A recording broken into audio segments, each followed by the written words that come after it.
Hello and welcome to a new 30 for 30 episode, 30 Days of Springsteen. For the month of November, it is all Springsteen all the time. I am your host, Jesse Jackson, and joining me today is a return guest, a talented musician, and someone who is very excited to talk about one of his favorite albums. How are you doing, my friend? I'm doing great, Jesse, and it's always a pleasure to talk with you. Thank you so much for having me back.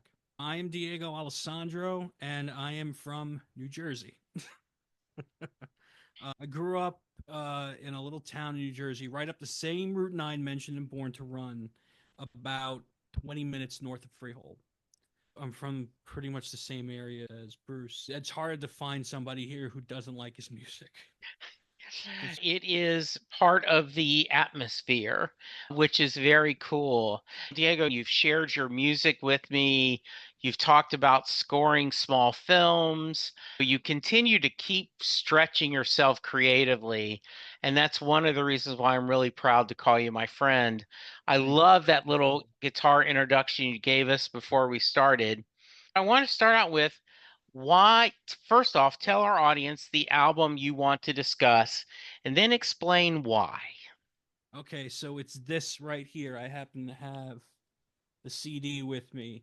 I was 7 years old when this came on MTV.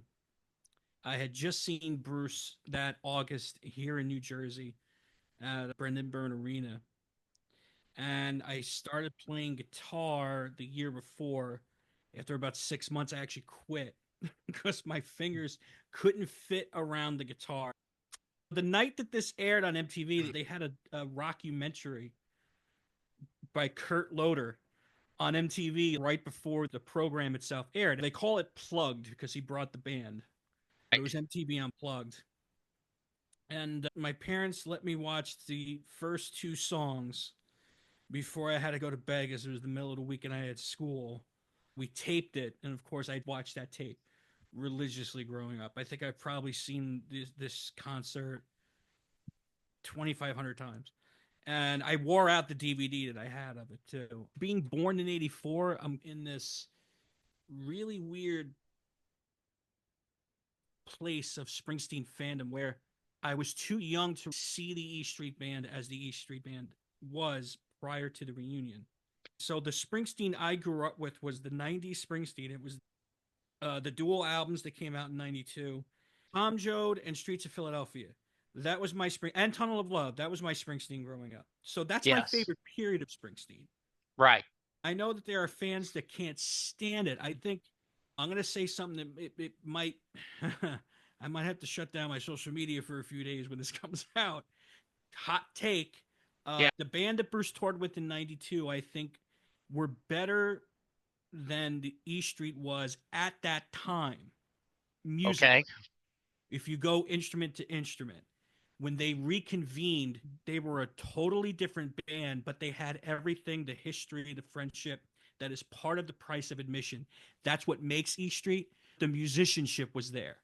It really came into being in that period where they weren't playing together. And I think that ended up doing them good. I don't think you get the Rising, Magic, Wrecking Ball, these tours where they could recreate the River album really accurately. If you've heard any of the live stuff, Live 75, 85, and then the box set audio when it came out from the Tempe show, Yeah. sounds nothing like the album. The Right. great live versions, they didn't really recreate that album live on stage. They just played those songs, which I think is better as a musician than just recreate. Because, these days everybody travels with access to the recording in their pocket at any given time. You have a good mobile or Wi-Fi signal, you can listen to the recordings. I tend to shy away from just recreating the recording these days of my own music. I think that Shane Fontaine, Zach Alford, and Tommy Sims and Crystal Terrafiero were the best that he had played with since signing to Columbia at that point, and that time off did them really. And of course, Roy is Roy. Well, There's yeah, no and there's no beating Roy. there is something you're talking a calculated, almost technical look compared to an emotional comment. And I do think that this other band is given short shift by a lot of fans. It is the other woman in the Springsteen band Marriage. I do not remember watching this when it first came out. I remember reading an article about how Bruce broke the rules because the whole idea was MTV Unplugged, right? Mm. Having people doing acoustical. There's been some magical Anna. 10,000 Maniacs, Nirvana, all these great people, and Bruce breaking the rules of doing it. I don't remember watching this at the time because this was when I had drifted away from Bruce. We were having kids, our son, and just doing other things. I remember rediscovering this when I rented the DVD and brought it with me on a trip to Winnipeg, Canada. I was going for a business and I was working in a conference room and I plugged this in to the DVD player that's on my laptop. I was gonna And ask, like, was it gonna play in Canada? so it's the DVD on my laptop and I was blown away and had to go buy the CD. And this is a CD that is on fairly regular rotation with me. I just love Better Days is, my favorite song. So to hear these versions are just something really special. Let me put this down for a second. You might get a kick out of this because I exchanged a couple of emails with Shane Fontaine earlier this year Yeah. through his fan club. Shout out to them and Carol Ann.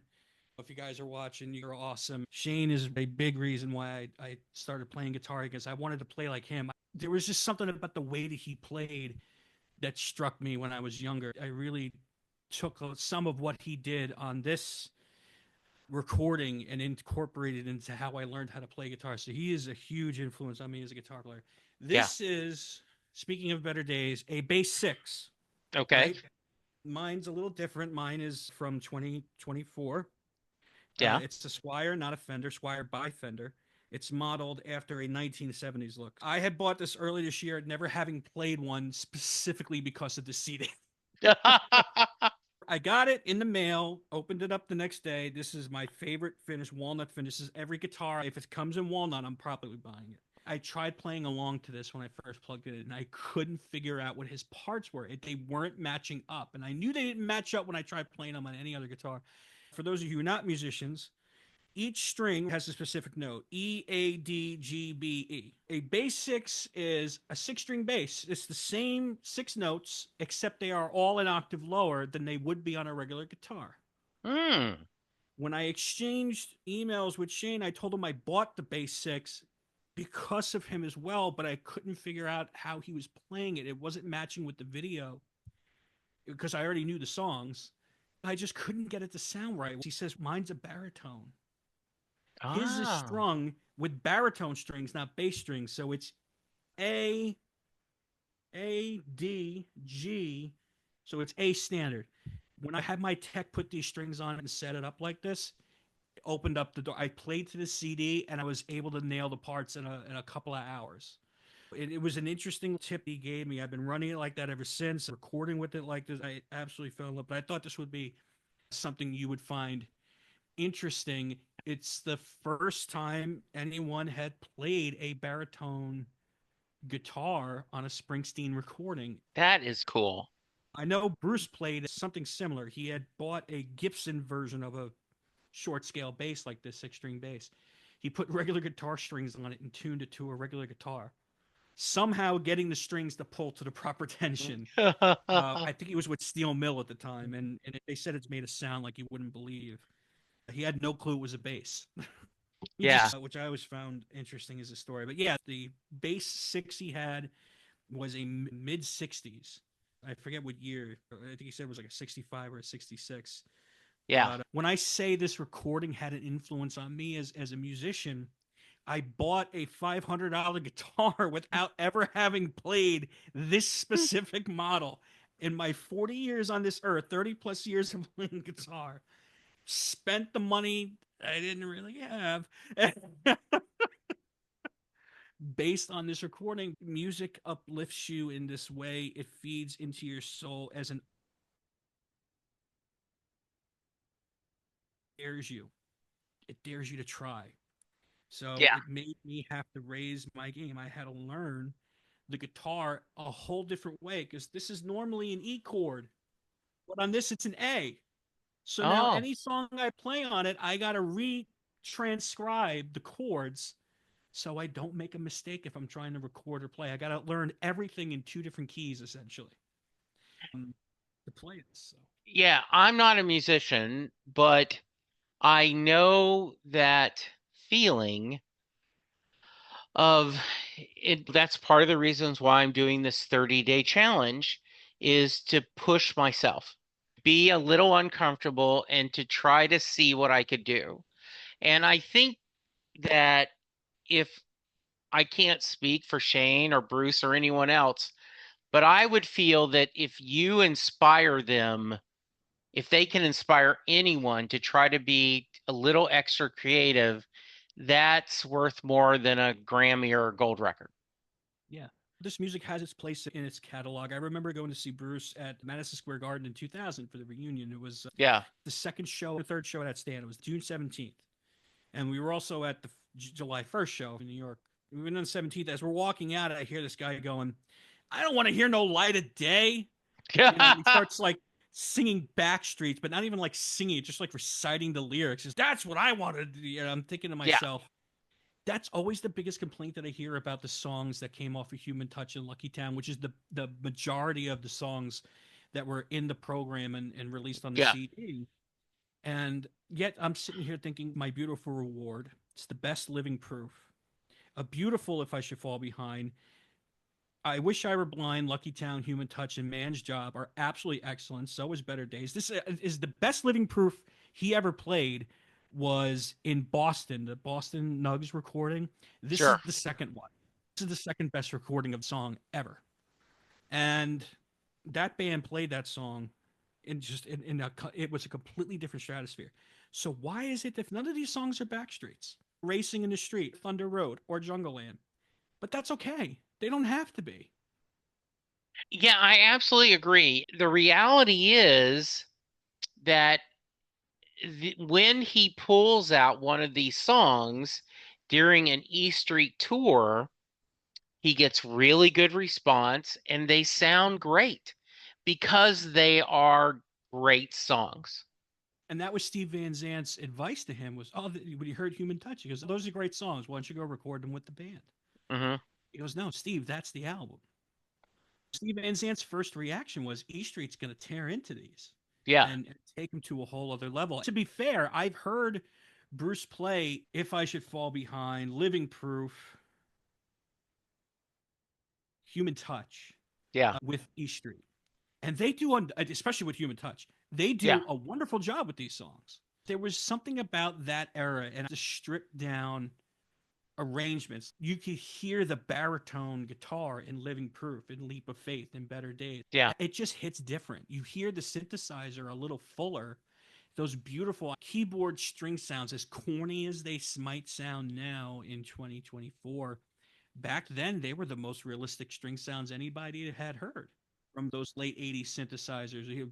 Roy had used a Yamaha DX7 Mark II and a Korg M1, two of the most famous synthesizers ever made, two of the three digital horsemen of the apocalypse, according Hmm. to keyboard players, that killed the analog synthesizers, made everyone go digital.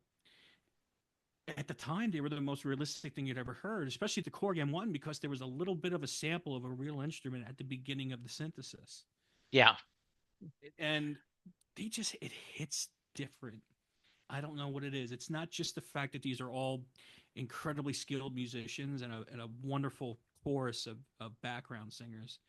I think the equipment that they used and this fire that seemed to be burning in Bruce, the layoff between the Tunnel of Love tour and 92, 93, I think it really inspired him to really go for it when he got back on stage. And I think the break did E Street good when they came back in 99, they were on a whole other stratosphere compared to how great they were in the 70s and 80s.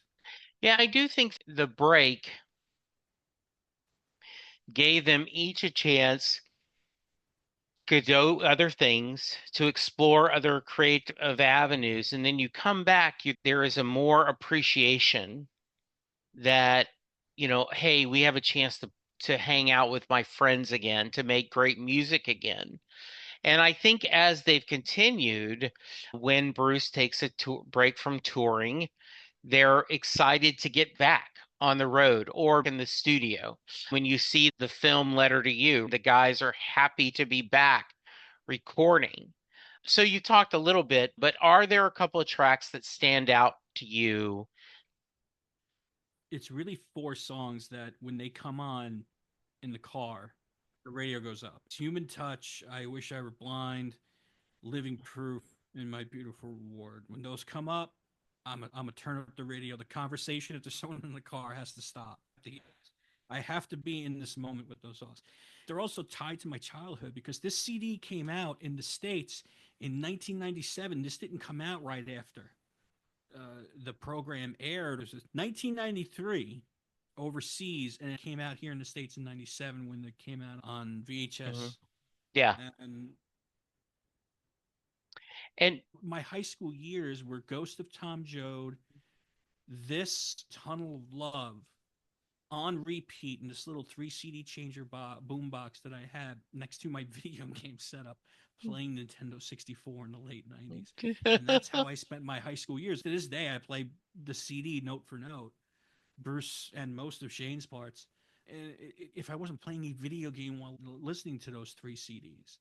And I think if you listen to my music, that's the Springsteen that influenced me. When people say, oh, he's like Springsteen with a better voice when they talk about my music, it's yeah, but if you're hearing Sherry Darlin or Rosalita, you're not talking about the right Springsteen because the Springsteen you're hearing is 88 to 95 in my work. and that's your era That's my of era. Bruce. Yeah, Yeah. that's beautiful. Um, the any tracks that um do you skip any, or is this everyone you just love? They're all great. Um, I probably, if I skip anything, it's Light of Day, or if the program's on, I'm not really paying too much attention to Glory Days. It's not that they're bad songs. Sometimes I will just listen or watch the like through Yeah, uh, without interrupting or skipping or anything. But I got to be in the mood for it. And it's not that they're bad songs or I don't like them. I always say like, there's no bad Springsteen song. Like even like people hate Crush on You. I've performed Crush on You. There's a video on YouTube of me doing Crush on You with Lot 25 in 2016. We were asked to play a Springsteen song, and we were all a little bit like, "Do we have to?" So okay, we're sure. gonna play the song nobody likes.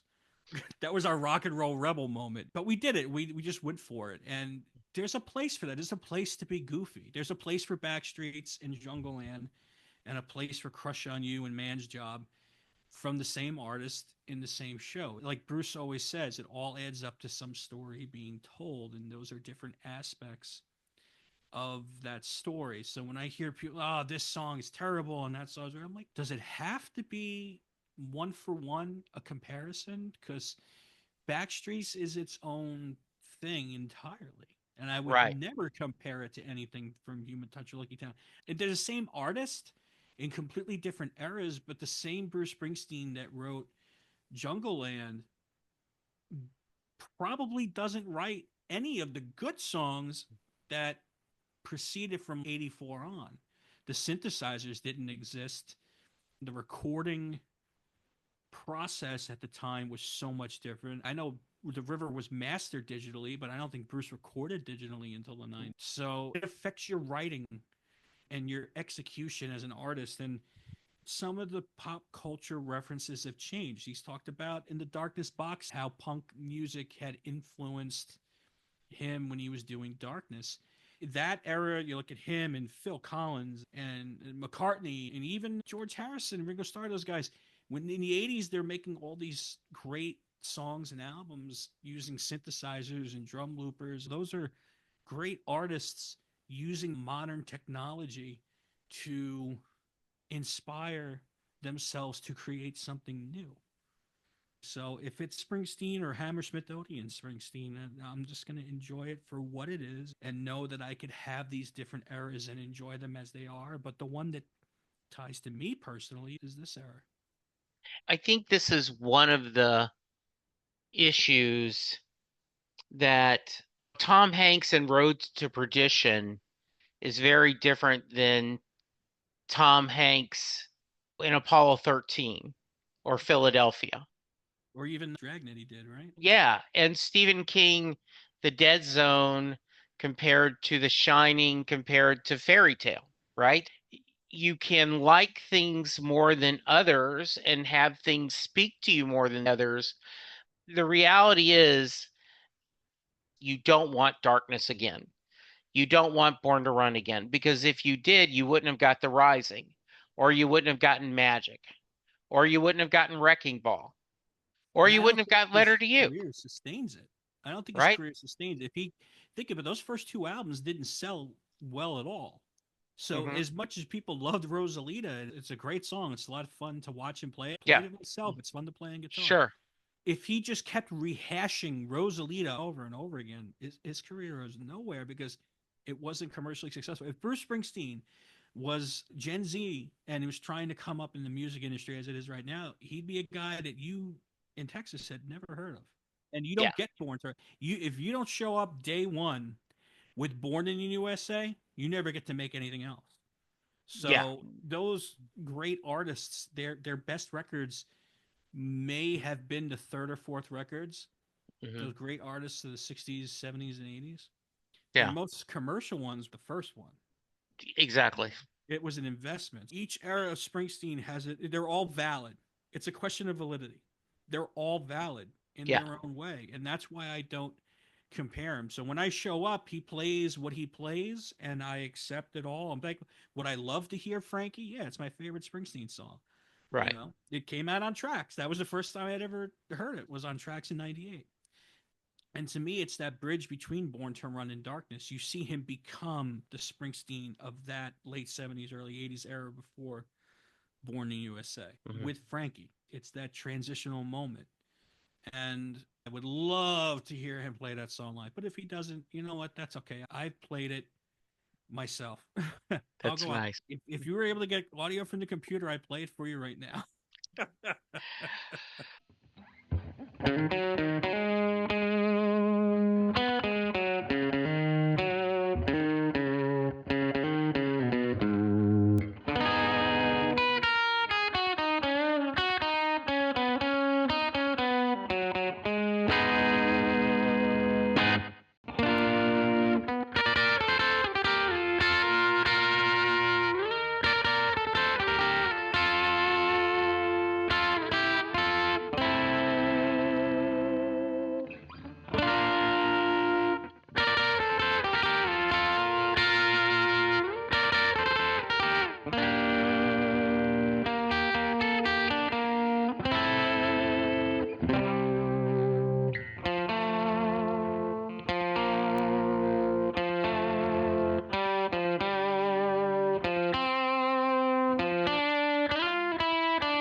Final thoughts before I let you go. It was a great era, and it brings back a quote in my mind. Don't be sad that it's over, be glad that it happened. We got these great solo artist moments from Bruce from 87 to the reunion era, but it gave us the reunion era. Yeah. And my hope is that this will inspire Springsteen's fans to listen to this recording, listen to the Nugs audio, especially that Boston show from December of '92. They were on fire that entire night. Yeah. Hands down the best living proof we ever played. And just go back and listen to it with a fresh set of ears, and just I can guarantee you it will be a good experience. Will it be the same as the first time you heard Jungle Land or Racing in the Street and Darkness and Candy's Room? No, it's not going to be the same. Yeah. It's a completely different era of his career, but it's still good. Don't deny yourself something good out of some kind of petty feeling foregone, because I could say the same thing about now when he's out touring with the horn section again. I loved seeing him in 2016 without it. But you know what? I went to two of the shows at MetLife just before they had to take that break with the ulcer, and it was good. It was Yeah. fun. You could tell he was in pain, but he was still Bruce. So when you learn to accept, you find beauty and joy in all the things that are good. You tend to boil to the surface a lot easier when you just calm yourself and accept. Said, and another point to remember as we're going through this 30 days of Springsteen is to prepare for these. I'm listening to each album with an open heart and fresh ears. I think that is a joy we can give ourselves. Just because you find joy in listening to an album perhaps wasn't always your favorite doesn't mean you've betrayed your favorite albums. There's Yeah. plenty of room in the Springsteen catalog to find things and rediscover new gems. That's why every album I've ever made is different. I didn't want to invite comparisons, but I wanted to go to different places and call upon different influences. Making my own music, yeah. I used to joke, I'm cheaper than your favorite artist. Come see my show. When people listen to my music, that's all I ask. Just listen with an open heart and an open mind. If you don't like it, that's totally cool. Thank you for giving me your Yeah. time, but just give me that honest chance. You never know. I might have written your favorite song and you don't know it. So, if someone wants to reach you and to check out some of your music, what's the best way? To check out my music, you can find me on streaming services, or to support me as an independent artist, you can purchase my music from my website, diegoa.net, diegoa.net. And if you want to, find me and give me some because of what I said at the beginning, I know I'm probably going to get some hate mail on that one. You can feel free to use social media so there is a public accounting of it. Mm-hmm. And that's at Diego Music NJ on TikTok, Instagram, Facebook, also YouTube. Sounds awesome. Thank you so much. This was so good to spend time with you. I appreciate us getting to this. This meant a lot to me because we got to spend a little bit. It's a fresh look on an area that perhaps not enough people give credit to. So thank you for doing that. I really appreciate it. Let's do this again soon. Anytime. Thanks for having me on and sending some beautiful love down to you in Texas, some good vibes, and hopefully we'll get the chance to do this in person one day. It'd be a pleasure. Listeners, thank you for spending some time with us. Be sure and give me feedbacks at lustingbruce@gmail.com. I am on Twitter at Jesse Jackson DFW. Go to our Facebook page, Set Lusting Bruce. Tell us your thoughts on the album. And don't forget to go to my Patreon page where you can support me trying to do my best to make sure you guys get the best Springsteen conversation. Thank you, Diego. Thank you, listeners. We'll talk to you soon. Goodbye. Thanks so much.